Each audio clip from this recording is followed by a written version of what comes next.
जय माँ काली। हम सभी पर माँ की कृपा हमेशा बनी रहे, मेरी माँ से प्रार्थना है। हम मनुष्यों की एक आदत होती है, किसी काम को शुरू तो करते हैं, लेकिन अगर उसमें रिजल्ट नहीं मिला तो हम उसको बहुत ही जल्दी छोड़ भी देते हैं, फिर दूसरे काम को करना चालू कर देते हैं।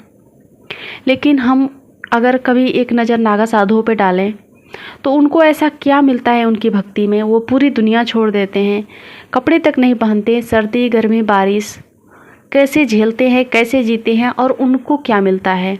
ये हर एक गृहस्थ मनुष्य को सोचना चाहिए, हर एक इंसान को सोचना चाहिए। जो हम आज लाइफ जी रहे हैं उसमें हम इतने परेशान हो जाते हैं, सब कुछ होते हुए भी हमें ऐसा लगता है कभी कभी कि कुछ भी नहीं है, लेकिन उनके पास कुछ भी नहीं है फिर भी वो परिपूर्ण है। आखिर ऐसा क्यों? और भी बहुत सारे क्वेश्चन हैं, जैसे कि अचानक से नागा साधु लाखों की संख्या में आ जाते हैं, गायब हो जाते हैं, उनको कोई ट्रैवल करते हुए नहीं देखता है। वो रहते कहाँ हैं, कैसे रहते हैं, मतलब ये इतने सारे क्वेश्चन हैं। तो मैंने सोचा कि इन क्वेश्चन के जवाब भी मैं आपको दूं, साथ के साथ जो भक्ति की शक्ति है, आखिर हम भक्ति में जाते हैं तो भक्ति छोड़ते क्यों नहीं है। हम दर्शन की अभिलाषा करते करते पूरी जीवन खपा देते हैं, तो हमें मिलता क्या है, ये भी बहुत सारे लोगों का क्वेश्चन होता है। जब हम गृहस्थ जीवन में रहते हुए भक्ति कर रहे हैं, ख़ासतौर से अगर मैं अपनी बात करूँ तो मुझसे भी बहुत सारे लोग पूछते हैं कि आपको मिलता क्या है। तो जो मिलता है वो मैं आपके साथ शेयर करूंगी, इससे आपकी भी भक्ति बढ़ेगी, माँ के ऊपर विश्वास बढ़ेगा। किसी भी देवी देवता की आप पूजा पाठ करते हैं, आपको बहुत ही ज़्यादा हिम्मत मिलेगी, शक्ति मिलेगी। और जो लोग निराश हो चुके हैं जीवन से, उनको भी एक आशा की उम्मीद जगेगी। सबसे पहले नागा साधुओं के बारे में मैं बात करूँगी। जब आपने कभी अगर गए होंगे इलाहाबाद, देखे होंगे कुंभ के मेले में, या फिर ऐसे रिसर्च भी किए गए, बहुत सारे जो रिसर्चर हैं वो उन्होंने रिसर्च किया कि जब कुंभ का मेला लगने का होता है तो उनको ट्रैवल करते हुए, यानी कि नागा साधुओं को किसी ट्रैवल करते हुए, मतलब किसी भी साधन से उनको नहीं देखा गया है। बहुत ही कम नागा साधुओं को ट्रैवल करते हुए देखा जाता है, लेकिन अचानक से वो आते कहाँ से हैं, तो ये बहुत ही बड़ा एक मिस्टीरियस सा सवाल है। तो ये सब जो शिव का साधना करता है ना, उसको अच्छे से पता होगा। कहते हैं ना, शिव ही शक्ति, शिव ही भक्ति, उनके लिए शिव ही सब कुछ है। वो एक साधना के उस स्तर पे वो पहुंच जाते हैं कि उनको इस जगत में, जहाँ पे हम लोग रहते हैं, आम लोग रहते हैं, जहाँ ठंडी गर्मी बारिश रहता है, या फिर यूँ कहें कि ये गर्म माहौल उनको बर्दाश्त नहीं होता है, हीट होती है इतनी ज़्यादा, उनकी शरीर की एनर्जी बढ़ जाती है कि उनको ठंडे जगहों पर रहना पड़ता है, इसलिए वो हिमालय में रहते हैं। अब मैं यहाँ पर अपनी बात करूँगी, क्योंकि मैंने जो साधना से मिला है, मुझे जो अनुभव हुए हैं, जो एनर्जी की मैं बात कर रही हूँ, और जो मन में क्वेश्चन रहता है कि नागा साधु हिमालय पे क्यों रहते हैं, तो इसका भी जवाब आपको मिलेगा। होता ये है, जब हम मंत्र जाप या किसी भी साधना में होते हैं तो हमारे शरीर की ऊर्जा बढ़ते जाती है, हमारे शरीर से इतनी ज़्यादा हीट निकलने लगती है कि वो इस जो अपना वातावरण है जहाँ पे हम रहते हैं वहाँ पे रहना मुश्किल हो जाता है।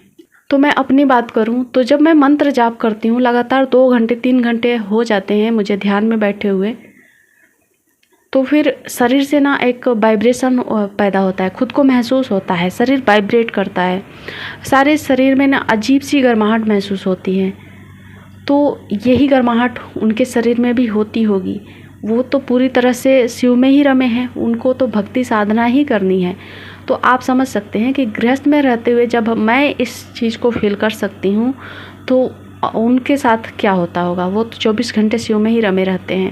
अब रही बात आने जाने की, कि उनको अचानक से देखा जाता है और अचानक से गायब भी हो जाते हैं, तो ये तो शक्ति है उनके भक्ति की। और आप शक्ति में अगर भक्ति में अगर जाते हैं, उस लेवल तक, उस गहराई तक पहुँचते हैं, तो आप भी कर सकते हैं। ये कोई ऐसा इम्पॉसिबल चीज़ नहीं है, और ये नागा साधु करते हैं। सिर्फ उनके लिए 2 सेकंड का काम है ट्रैवल करना, जो कि कभी कभी आप सोच के देखिएगा, या फिर कभी आप इलाहाबाद जाते हैं, किसी भी नागा साधु का पीछा करिएगा, जो शुद्ध नागा साधु होगा, दिखावटी वाला नहीं, उनके पीछे आप जाइए, उनसे बातें करिए, उनका जो बॉडी लैंग्वेज है वो सब आप नोटिस करिए, देखेंगे अचानक से वो एक समय ऐसा आएगा कि आपकी नज़रों के सामने से गायब हो जाएंगे।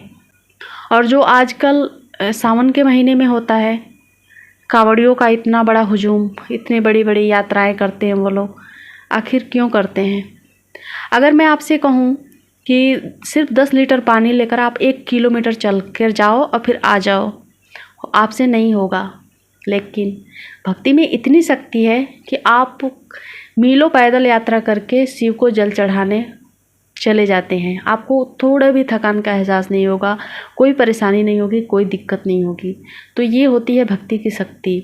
जो लोग सवाल उठाते हैं कि भक्ति करने से क्या मिलता है, विज्ञान की बातें करते हैं, उनके लिए ये सोचना चाहिए कि मतलब ये जानना चाहिए। उस चीज़ में उतरेंगे तब तो जानेंगे। ऊपर ऊपर से बातें करके और किसी का ऐसा कहना कि भक्ति से क्या मिलता है, ये सब झूठ है। बहुत सारे लोग बोलते हैं कि अफवाह है, जो मैं बातें कर रही हूँ वो गलत है। तो ये जब भक्ति में आप उतरोगे तभी समझ पाओगे।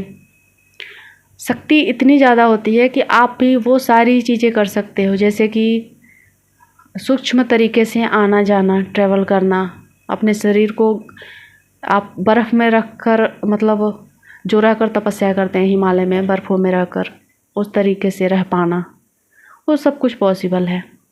और ये तभी जाना जा सकता है जब आप भक्ति में जाएंगे। सिर्फ सुनने मात्र से कुछ नहीं होता है। भक्ति में तो इतनी शक्ति है कि मैं आपको बता नहीं सकती। मैं गृहस्थ में रहते हुए इतना कुछ महसूस कर सकती हूँ, तो अभी आप जो पूरी तरह संपूर्ण रूप से दुनियादारी को त्याग कर जो नागा साधु बन गए हैं, और उनके लिए इतना आसान नहीं होता है नागा साधु बनना भी, तो वो जब इस लेवल तक पहुंच गए हैं तो वो उनके लिए सब कुछ पॉसिबल है। बड़े से बड़े बीमारियों को वो ठीक कर सकते हैं। जो चौकी दरबार लगाते हैं, थोड़े बहुत सिद्धियाँ प्राप्त करके वो इतना कुछ कर लेते हैं, तो आप सोच सकते हैं कि नागा साधुओं के पास कितनी शक्ति होगी। अस्त्र शस्त्र धर्मशास्त्र सब कुछ उनके पास है। तो बस ये छोटा सा उनके लिए था, नागा साधुओं के लिए, क्योंकि वो हमारे लिए सब कुछ करते हैं सूक्ष्म तरीके से, हमें एहसास नहीं होता है। हमारे सनातन की रक्षा के लिए वो हमेशा तैयार रहते हैं। जब कभी ज़रूरत पड़ी तो वो ज़रूर सामने आएंगे। और जैसे जैसे कलयुग का समय बीतते जा रहा है, मैं देख रही हूँ जिस तरह से अधर्म बढ़ते जा रहे हैं, चारों तरफ हाहाकार मचा हुआ है, वो ज़रूर सामने प्रकट होंगे इसी तरह से सनातन धर्म की रक्षा के लिए। लेकिन हमें उनके भरोसे नहीं बैठना है, अपनी रक्षा के लिए स्वयं तैयार होना पड़ेगा। जैसे कि मैंने हर वीडियो में, बहुत सारे वीडियो में कहती भी हूँ, हर घर त्रिशूल। अपने घर में त्रिशूल ज़रूर रखें, किसी भी नेगेटिविटी को काटने के लिए, ख़त्म करने के लिए। जय माँ काली।